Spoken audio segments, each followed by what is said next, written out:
மற்றும் மலையாள சினிமாவில் முன்னணி நடிகர் இருக்கக்கூடியவர் தான் நடிகர் ஜெயராம். ஜெயராம் அவங்களுடைய மகனான நடிகர் காளிதாஸ் ஜெயராம் மற்றும் தாரணி இவங்க 2 பேருக்குமே இன்னைக்கு மேரேஜ் நடந்திருக்கு.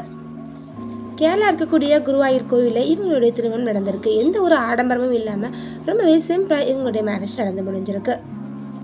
நடிகர் ஜெயராம் அவங்களுடைய மருமகளான தாரணி அவர்கள் ஜமீன் வீட்டு வாரிசாம். இவங்க 2 பேருக்கும் பார்த்தீங்கன்னா இன்றைக்கி மேரேஜ் ரொம்பவே சூப்பராக நடந்து முடிஞ்சிருக்கு. இவங்களுடைய மேரேஜ் முடிஞ்சு பார்த்தீங்கன்னா நிறைய ஃபோட்டோஸ் அண்ட் வீடியோஸ் எல்லாமே சோஷியல் மீடியாஸில் ஷேர் பண்ணியிருக்காங்க. காளிதாஸ் ஜெயராம் மற்றும் தாரணியோடைய வெட்டிங் வீடியோஸ் பார்க்க எப்படி இருந்துச்சு அப்படிங்கிறத கமெண்ட் பண்ணுங்கள்.